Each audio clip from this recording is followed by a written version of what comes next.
Welcome back to the Football Fitness Federation podcast. This is episode 96. I'm joined today by Sam Bowring, a performance coach. Sam, how are you? I'm good, thank you, Ben. How are yourself? I'm good, mate. Thank you. Yeah, it's good. Yeah, thank you for coming on. Really appreciate you coming on. No, thank you. Thanks for inviting me. I appreciate it. Obviously, it gives me an opportunity to talk about my experiences, and hopefully someone out there will take any bit of knowledge or anything off my experiences.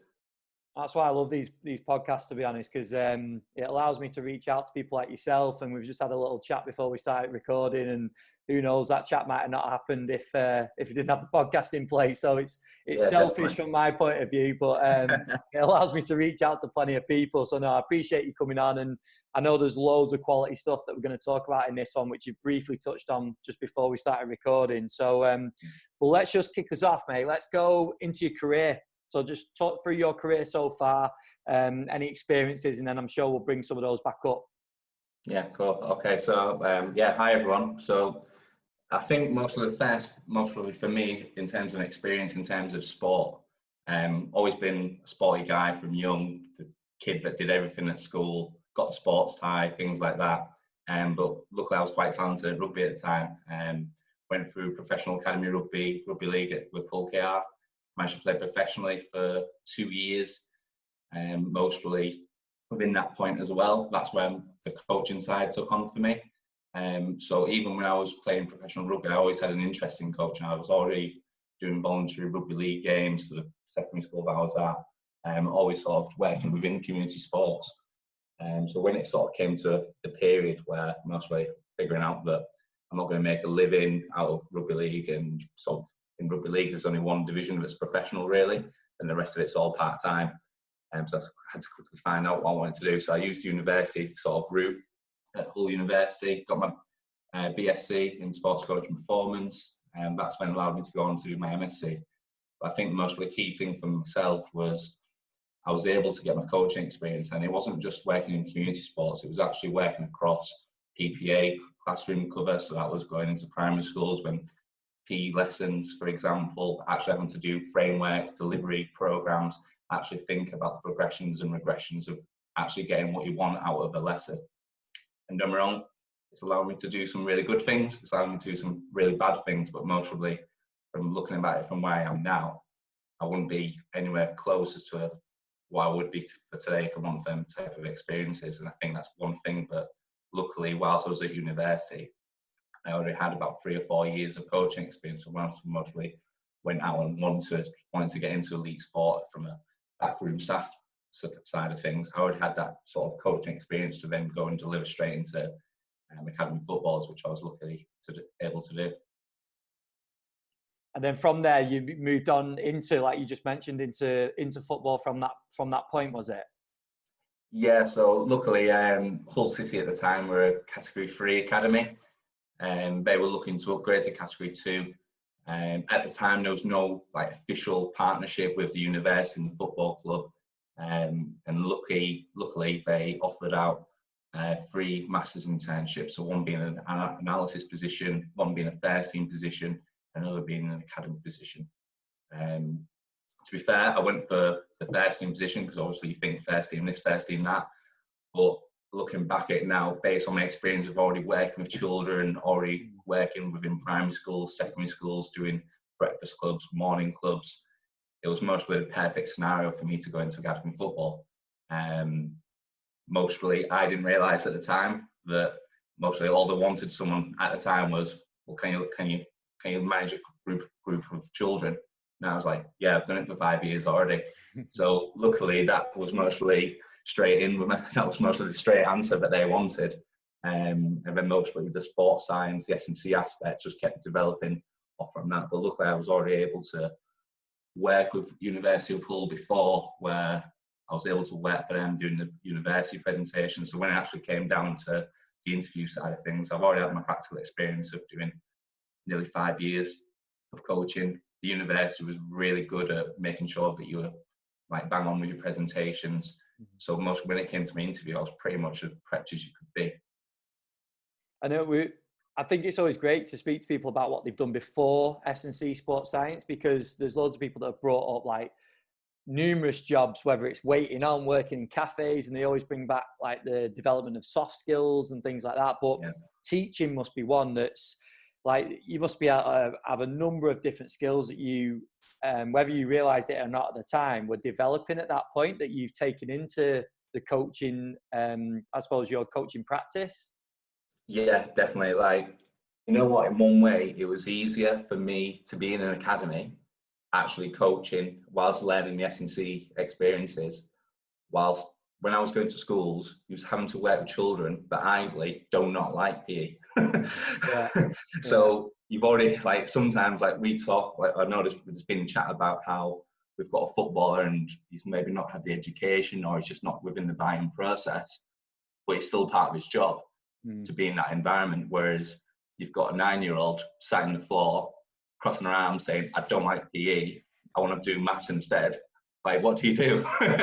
And luckily, I'd mostly sure learned there's equivalents in academy football as well. Is it not quite at that level, but exactly. So, like, just even like just sort of behavior, just like so many little experiences. So, like, I don't know whether you'll be able to see on it, but I'm 6'2", I'm nearly 100 kilos. So in terms of not boasting my own trumpet, I think I'm in terms of figure, I've got a bit of a presence. And when you try and talk to an 8 or 9-year-old and trying to get them to learn a key skill, there is no point in me standing up to them. So even from the experiences that I've had from younger, was actually understanding, well, actually go down to their level, make sure they're equal, so they can actually see your face, you can actually see, but you're not just this big friendly giant that's trying to make it run around. I think that's some of the soft skills, especially in the teaching experiences, but I don't think that many people have picked up until they get into academy football. And mostly for myself, I was really lucky picking them little soft skills up without even knowing. And even doing on bits on the side within that, like you said, about other people's previous experiences. When I was 16, I was doing fish and chip shop server. So that was nice. Every Friday, get my fish and chips, walking home. Buzzing. Yeah. So you'd be absolutely buzzing, mate, when I'm walking down there and thinking I'm the king. But even just like them little soft skill experiences of just managing talking to people to kill time, because I'm waiting for the fish to be cooked, they're waiting for the fish and chips because they're angry, and you're just trying to make chat without making it absolutely pointless. And I think that's where even that type of understanding, where the amount of times when you stood on a football pitch and you stood next to a coach and the team's getting battered, how do you kill that sort of space, and then you've got to travel 2 hours away? I think just keep having that sort of soft skill approach of knowing what to talk about, when to talk about things, and also from the coaching side of things with children is the exact same thing. Is not understanding what type of day they've had. Maybe potentially they've had a bad day. Obviously, different kids, different backgrounds, it can all lead to one thing. And I really think having sort of the soft skill set before you get out of university is massive, especially in this day and age, because the amount of people that like have messaged me on LinkedIn, they've got a master's, but they've only got 1 year of coaching. Yeah. And I think that's something that really will kill some people off in terms of being in the sports science industry and S&C world, to having to go somewhere else because of not having enough experience.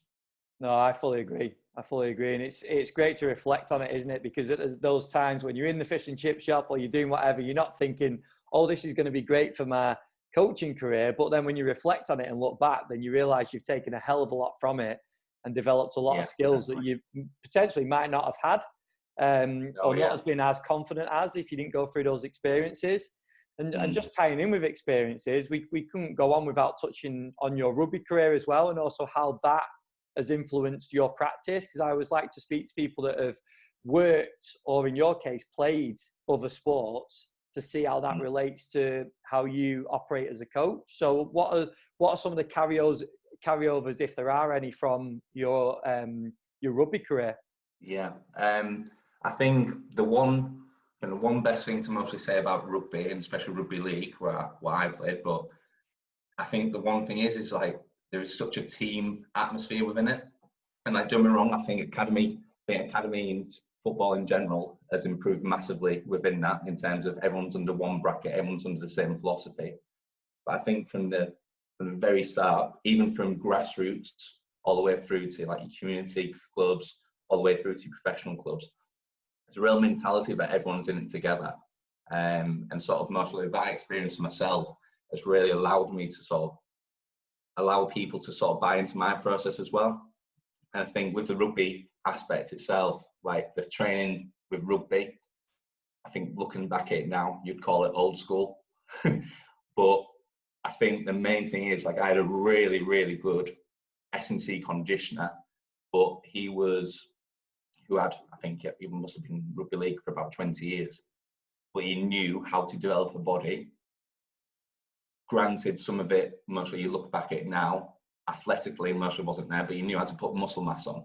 And I think that's one thing with rugby is that, obviously, I think a lot of that aspect has changed now, because mostly at the time I didn't have very good movement skills. I was a bit gangly, but ultimately it managed to make me put muscle mass on and progress throughout my career. Now, whereas I think, especially in terms of the rugby aspect to how it did with football, they always put the physical first and then the technical. And I think that's mostly because of, obviously, the contact sport that it is. But I think a lot of the time as well is understanding that the only big gains that you're going to get if you want an athlete to have muscle mass on, are you going to get it after he's just been flogged outside and he's got half an hour to then come and do a strength gym session where you want him to be lifting maximal weight, or you're going to flip it. And I think that's mostly one thing that, in terms of practice that I've brought in with the rugby aspect, moving forward, is that, right, okay, so we're going to go for a physical day. We want to make sure they have a good strength stimulus within the gym, but also have a decent hit out on the field. Right, what's the possibility of getting the gym based in first? And obviously, I know every team has their own logistic nightmares, whether that's being based in the same facility as the first team and waiting for the first team to know what they're doing, etc. But look, I think with my aspects and the experience that I had with the S&C of being based in rugby, it was more or less, right, it's a physical day, but we've got to do the gym work first. And I think that slowly, sort of mentality-wise, as a whole over football, is starting to shift now. And obviously the aspects, I think a lot of the time now as coaches are getting a lot more experiences and a lot more exposure to sort of the physical development aspect and how to improve it without just having their coaching head on from a technical and tactical point of view. But also from the rugby side, I think mentality with players is a lot different. So I think with rugby, the amount of players that will just run through a brick wall and won't stop until you literally make them stop is another aspect. Whereas I think there's still that typical idea in football that lifting weights makes you get too big and makes you become slow. And that's mostly, again, still changing, I think, from what I've from since working in football. I've been buying a lot more there, but I think mostly at the start of when I was coming to my internship, there was still that sort of theory that too much weights or too much time in the gym would develop that. And I think mostly from there, as to what I've brought to the game in terms of me transitioning to football, is mostly when we do go in the gym, it's a mentality of being individual, focused on yourself, that sort of selfish aspect. Especially in academy football, I think sometimes kids get lost up, but it seems really far away, the dream. So if you've got an under 16, under 15 that's just coming from being at school, realistically, the way football is, they've maybe got 3 years to get a first team gig, and then that could be it for them, because some people class them as too old. And sometimes it's getting to understand and really trying to get their mentality to be a bit more mature and a bit more selfish, rather than having too much of joyous time with the teammates and think, oh, we're in the gym for a laugh. I think that's most of the best thing I've brought across from rugby, and the sort of them little soft transition skills again from rugby, and then how that's been implemented. And the conditioner I had at Hull KR, he was like a very mental strength and conditioning coach as well, which was mostly another aspect that he brought in.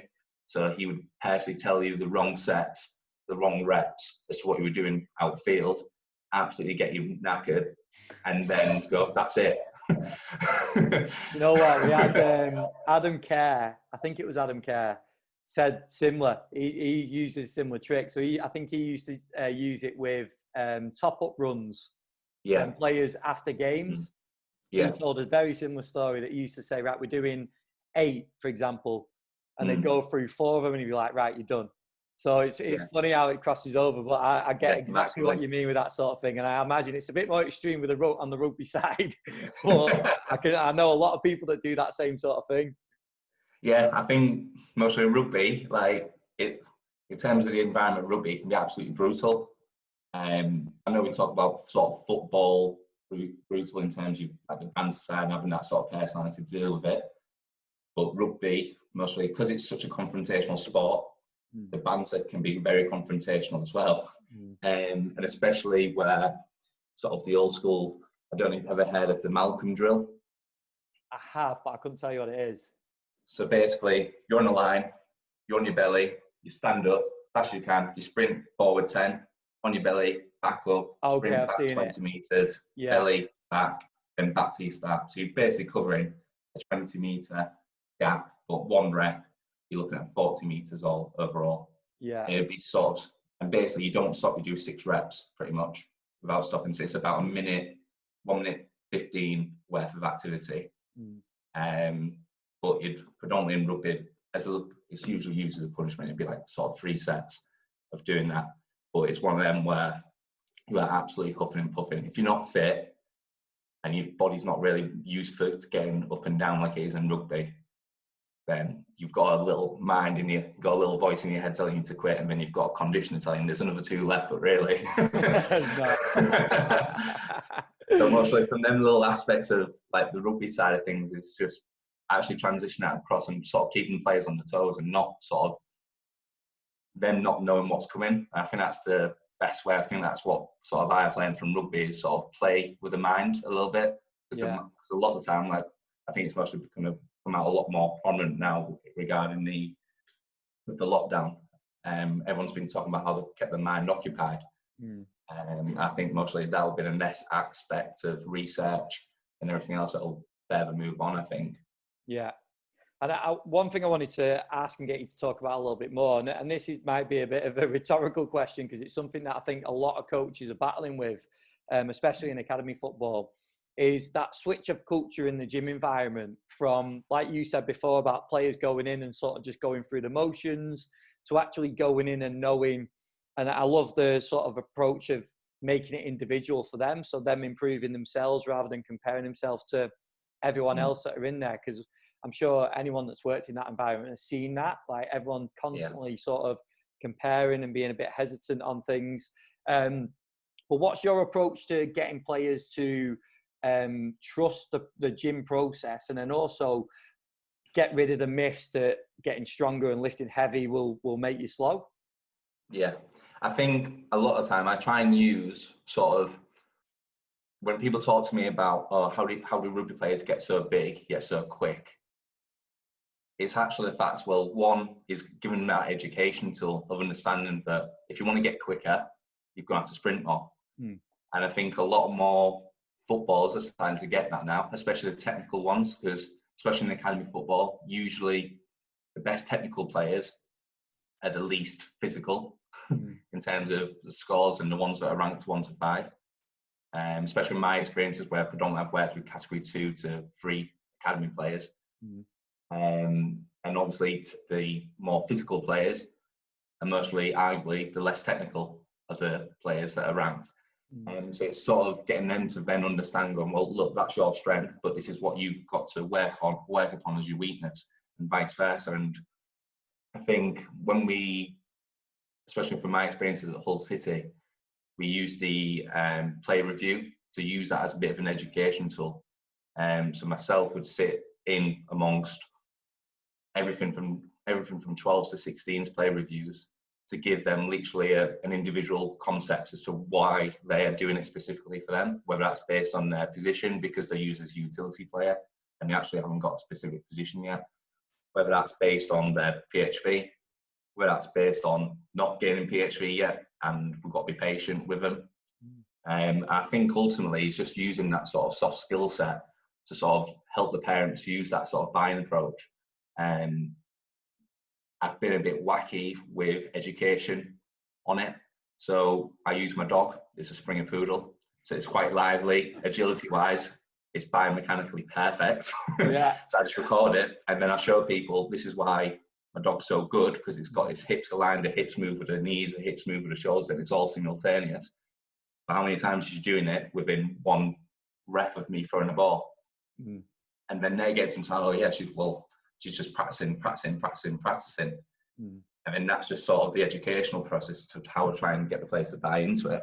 Now, mostly from a physical aspect, when we're actually in the gym, I like to do this thing where it's based in mobility and stability, but I just call it personal prep.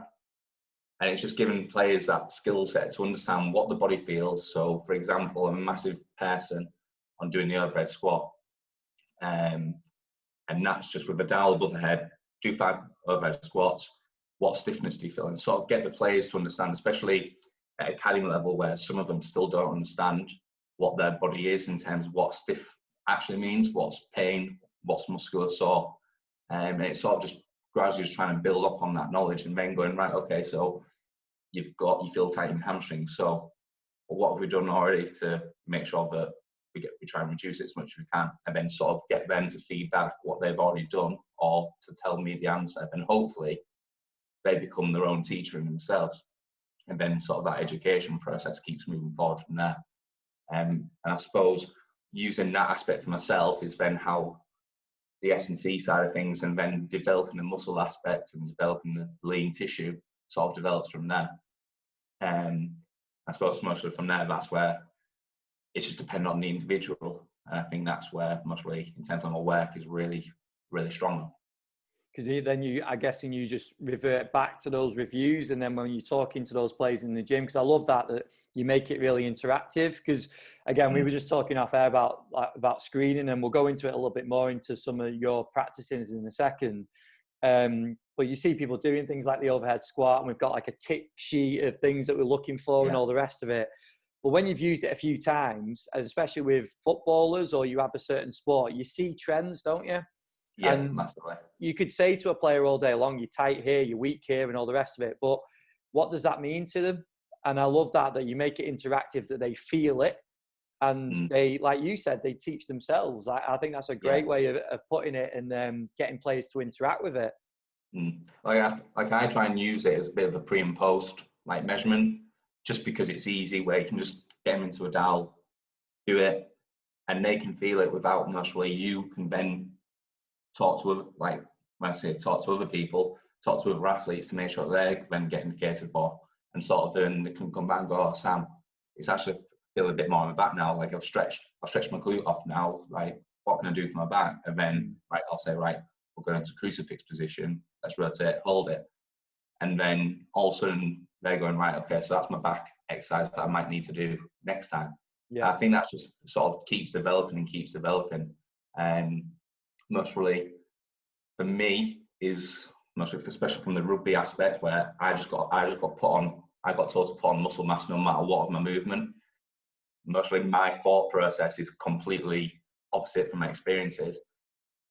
But ultimately, if we know, sort of like the best example for me is a centre half, where so many times they are pushed to say, right, they need to be bigger, but at the same time, they'll always get hammered centre backs because they can't change direction effectively compared to other players. And it's like, well, hold on, you want them to get bigger, so we know that most of over time there'll be a little bit where he'll put on a bit of muscle mass and he'll slightly get a little bit like mostly a temporary limitation on his movement patterns, just because his body needs to adjust. So what are we going to provide from there, and how are we going to determine like his future? Are we going to allow him to progress and put that muscle mass on and then develop his movement skills, or are we going to develop his movement skills to then put muscle mass on? I think that's where a lot of the time I try and communicate that effectively with the coaches and sort of give them an understanding of, well, what we're going to aim for first. Are we going to aim for his technical proficiencies? Are we going to aim for his physical proficiencies? Mostly from my perspective, for a centre half, because we know they need to put sort of size on because of their positional demands, I'd say physical, as long as they've got the technical ability. Now, if they don't have the technical ability and they need the physical, then mostly his career is already going to be decided on his technical. Yeah. I think that's a great point. I think most probably from that aspect is then supporting the movement aspect to then being outside and how we can then relate that onto on field. I think that's, you have that conversation a lot in the academy environment, or I know I certainly did, in terms of like coaches just saying, oh, they need to put size on, they need to get stronger, without really knowing what they're referring to. Because like you said, just adding size, and even with rugby, that is a very, very physical sport where you do need that muscle mass. If you simply just got bigger and bigger and bigger in terms of like a bodybuilder, that isn't necessarily going to help you, because you still need to be able to move and be robust and stay injury free as much as possible, don't you? So there's a lot of other things, and I think your summary of it there was great, but there's a lot of other things that go into getting bigger or getting stronger. Like there's different elements to that, isn't there? Yeah, definitely. I think within academy football, especially when we're talking mostly sort of the later aspect of sort of their development in terms of 16 plus, where you can mostly control the environment a little bit more to what we want for that individual. I think that's where most of them becomes really based on that individual, whereas most programs from them age groups down, you can't really manipulate or control enough, because they're predominantly at school, they're probably doing all different areas of sports. And I think that's mostly one thing from the younger ages, is when we're talking about developing these key movement skills, is ultimately getting them moving, playing different sports, playing different areas, playing in different types of shapes, playing different sort of formations to ultimately enhance them as a full athlete for hopefully when they play football. Definitely. And I said we were going to dive into your screening process, the thoughts on screening. So we touched on the overhead squat, which is obviously something that you've used before. And I'm sure there's a lot of people that use a number of different screening techniques and movements or drills or whatever. But what's your general thoughts and then your process that you'll take players through? Yeah, so my general thoughts and process is, now my master's was based on warm-up. So it was comparing FIFA 11 plus to my own warm-up. And based on that just allowed me to sort of play around with sizes, sort of question the FIFA 11. So I know obviously a lot of clubs will use the FIFA 11 based on its sort of injury performance results. Now for me, it was just more or less trying to understand, from my aspect, what does a player want to feel if we're only going to do like sort of a personal prep and then they're going outside into a warm-up. Like, what does a player need? So for example, numerous times where you've either got, this is mostly talking from an under 23s perspective, where you've only got a year or 2 years maximum with an under 23 player usually. Now, in terms of long-term athletic development process, it's mostly you're picking your tool as to where it fits on that framework, and then you're mostly going from there. But ultimately, you've got to try and accelerate that process. So it's mostly, from my aspect, is understanding any sort of previous history, any sort of injury history issues. And so I think the best player I can talk about, mostly from last year when I was at Barnsley, was he came with chronic ankle instability.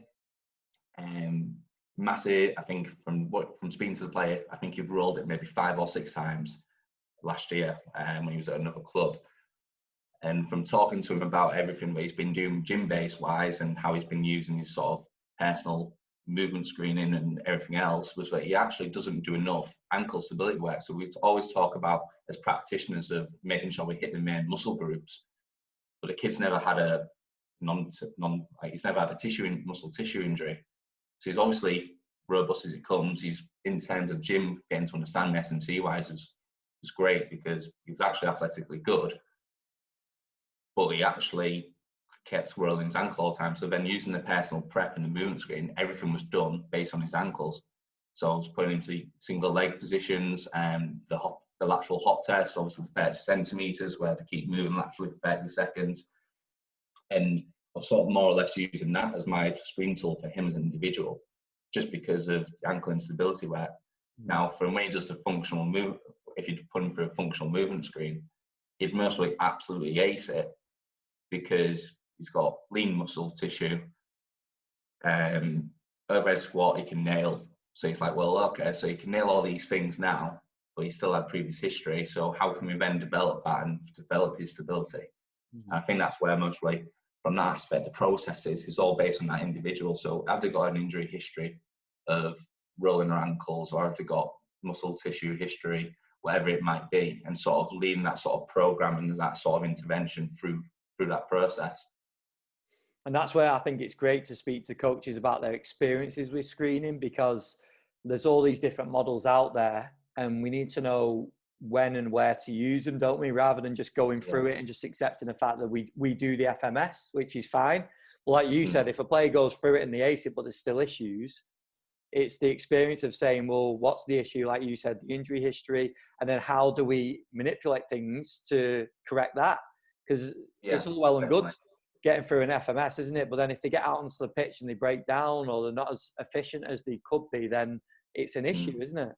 Yeah, exactly. So like, if like for example at Barnes, like in terms of the philosophy, the club it bases itself on quite a high volume of training in terms of on field, and sort of from that there's been players that have previously had history issues, and for at least me and the physio that I worked with for under 23s, we're constantly trying to find the sort of answer or sort of a method that could sort of give us an answer as to why certain players might break down or to why they struggle to recover. And this is mostly for someone that's had a hamstring issue in the past, was then we went, oh, okay, so we'll use the 4 stacks, and then we sort of use that single leg hamstring bridge to sort of measure the unilateral of each side. And then as soon as you know it, we purposely then had a measurement in place for after training, after they've done a hard session, right, we'll make sure we train the next day because we know it's going to be sort of a low day anyway. Let's measure them unilaterally on a hamstring bridge. Let's see what results we get. And predominantly, most of the time, we actually found out that the player's recovery isn't good enough, because every time we kept doing it day after a game, or not so day after a game, day after a hard training session, it was actually coming across that his hamstring weakness was 20% more than the previous day. So that's where, again, it's just sort of understanding the player, understanding if they've had any history issues, and sort of making sure that sort of personal prep, as I call it, or their pre-activation is then based on, well, what can we do to stimulate them hamstrings now? So does he actually need to go into a stiff leg RDL, for example, and then go from there and then retest, right, does that actually facilitate muscle stimulation for it to then get back up to weakness, or is it actually, is that sore and stiff? We need to then decrease his load within the next training session. So hopefully that sort of gives people a bit of an answer and a bit of an idea as to how sort of I sort of prep players from an S&C point of view, just from the start of the day. No, I think it definitely does. And then the step on from that we wanted to talk about was the strength training side of things, where that fits in. I know every club's going to be a bit different. I know some people coming in and talk about like all these amazing programs that they're putting into place, and I can just hear in my head all these coaches that have got like 10 minutes to do a strength program, and they're going, if only I had that time or them facilities or whatever. So it's obviously always relative to the position you're in, obviously facilities and all the rest of it. But what's your approach with players? And also, I know we spoke about it before, you can tie in some of the challenges that you face with the academy players as well. Yeah, I suppose really to touch upon the majority of my experiences with the academies that I've been in, mostly we've not had that much technology, so a lot of it's had to be a lot more a lot more based on the eye, or a lot more based on observing the movement. I think a lot more of the time is sort of, from my experiences, is the transitional players, the ones that are technically really good and they're progressing throughout the phases, whether that's from the 12s to under 14s, or 14s going up to 16s, or 16s playing 18s football, and so on. And mostly them players are mostly, from my experiences, are the hardest ones to make sure that they get the right dose. And sometimes because of their such technically advanced, but really their training experience of S&C is still low for mostly for the other environment that they've now been placed into. So a lot of the time sometimes I'm microdosing at strength, because they're getting pulled so many times. And don't get me wrong, as much as we want to say about the philosophy and we can manage these transitional players, ultimately the knockdown effect of a first team player then taking an under 23 player last minute because first team players moved out, and then the consequent effect of the 23s then need either extra players, or you just having them group of players now is another matter in itself. And mostly sort of the transitional player sometimes just has to keep having microdosing of strength until we sort of know arguably what group is he in. Is he going to be an under 23 player, or is he actually an under 18 player? And sort of that communication aspect with the academy manager or your head of coaching or the coaching staff in general who will look after them individual age groups are massive. And mostly from an S&C point of view, it's then how to develop a program based on microdosing, which I don't think is commonly out there in terms of like academia literature. But from speaking to other people, whether that's been at UKSA conferences or bases, is that people seem to do it quite a lot, but there's mostly no right or wrong answer. And it's mostly, from my aspect, when I hear people talking, it's going, okay, so what's the bread and butter based on microdosing? Because for me, when I've gone to conferences and I've watched great speakers, obviously massively experienced people who are working in great performance clubs, whether that's got technology with it or not, a lot of the time when I'm hearing people about how they prescribe strength training, I just sometimes want to know what their bread and butter is. Yeah. So you've only got 20 minutes, 30 minutes because of X, Y, and Z, whether that's with a transitional player or another player, whether that's first team player. But what's your bread and butter? What do you want them to achieve out of that strength session? Now, for me personally, if I'm looking for a player that needs a strength-based session, my bread and butter is going to be, well, if I want intensity, but I want to lift high, I might put him to a trap bar deadlift, just because I can then get a stimulating load out of him. Now, if I'm looking at mostly more from a long-term athletic development point of view, where I know he's going to get pushed and pushed and pushed, maybe I just want to try and make sure that he does the basic work of the strength muscles group. So, right, I might go into a single leg RDL. I think that's mostly me understanding the individual as to what he needs, but ultimately at the same time, it's knowing what, for myself, is what do I want the player to achieve? What's the basics I want him to achieve out of this week if he's getting overstretched and his program's had to change to sort of traditional strength training to a microdosing strength training. And also, we can all talk about how we want to go into horizontal pulls, vertical pulls, horizontal pushes, vertical pushes, and so on, whether that's upper body or lower body. But ultimately, it's having that sort of framework in place for myself is, right, so if it's microdosing strength, can he hip hinge still? Can we get him to a squat pattern? Can we get some core work into him? And arguably, depending on the session, is a push-pull. Now, for myself, there's mostly a lot of them areas that mostly are really hard for us as practitioners because we're put on the spot and we're writing the program really quickly. But mostly in terms of how we chat about it and how it's actually performed is mostly less known. Yeah, because I'm sure there'll be a number of people that have been in that situation where a coach has suddenly dropped it on you, or work with this player. You've got 15, 20 minutes. And I think that's a great way of putting it, like your bread and butter, knowing that, okay, yeah, I fully agree. You need to know the player. You need to know the circumstance of that player, don't you? And all the things that you've touched on previously are really important. But having those exercises and those ways of working and those systems essentially in your head that you can revert to, then that's really important, isn't it? And I think it's something we all do and that everyone's done. But like you said, whether it's talked about or systemized or any research done on it, then that's another conversation, I suppose, isn't it?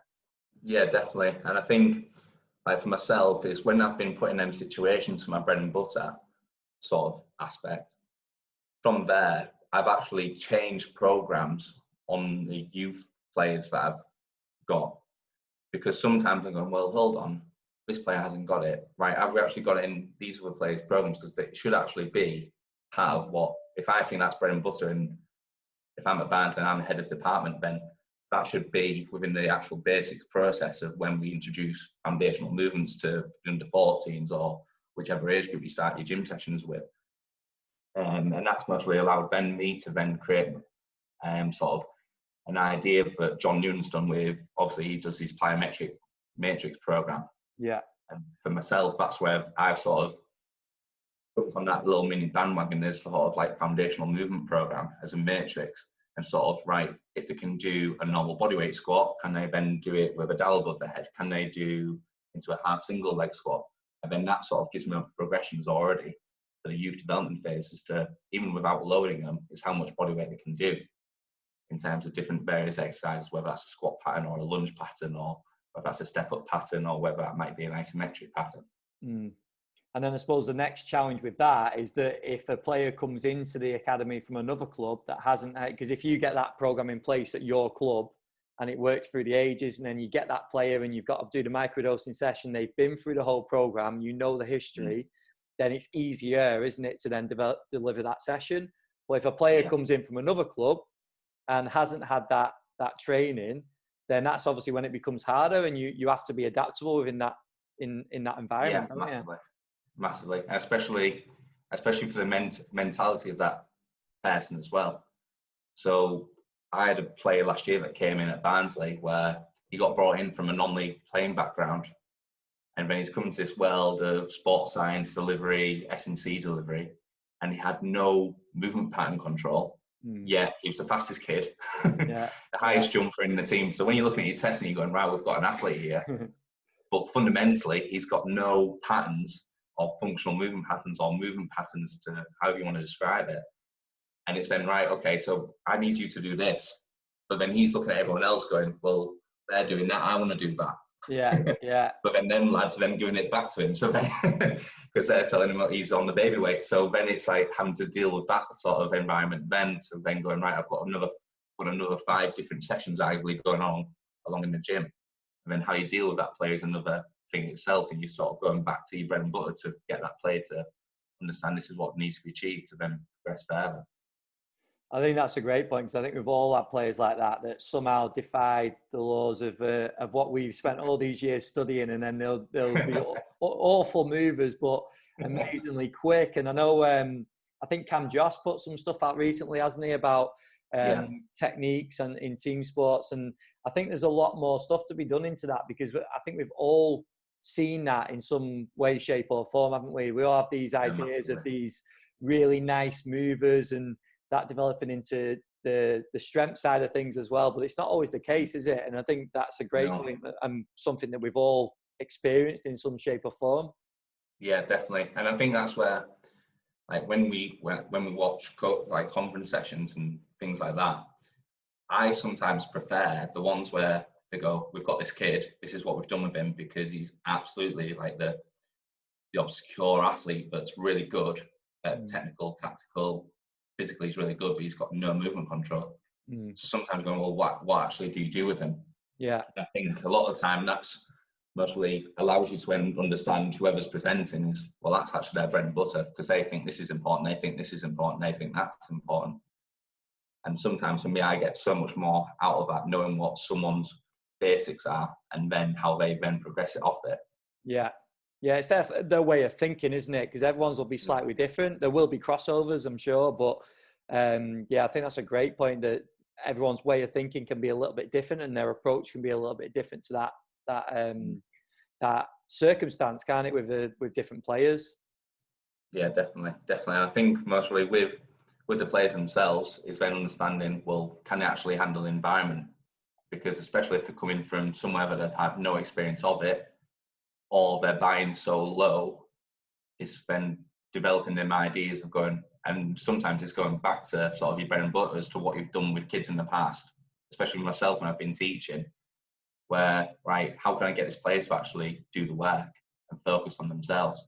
Yeah. And sometimes it's having that traditional mentality of going, well, come on, I'll literally hold your hand, because you know that half your group, 3/4 of your group will be fine anyway. They can just crack on as normal. Sometimes it's trying to get the extra 5% out of players that aren't mentally there, or an extra 5% because the players are nearly there. Yeah. No, that's class, mate. I think we said about before when we started recording, I wanted to make it a really relatable episode so people can take things away and put it straight into the practice. I think we've done that. Like, the subjects that we've covered before, but this was definitely a podcast that people can listen to. Well, I think it was anyway. They can listen to it. Just we'll soon see, won't we? Yeah, just take it and put these ideas, and not necessarily copy the whole thing, but listen to what you've been talking about and take some of these things and try it with players, because you're speaking from experience. You talked about loads of different circumstances, loads of different types of players, and I think there's some really good stuff in this. So no, I really appreciate you coming on and sharing all that, mate. I think that's been really valuable for coaches. I just wanted to get you to, if people have got questions, if they wanted to reach out to you, where's the best place that they can do that? Yeah, I'm fairly active on social media as of at the minute.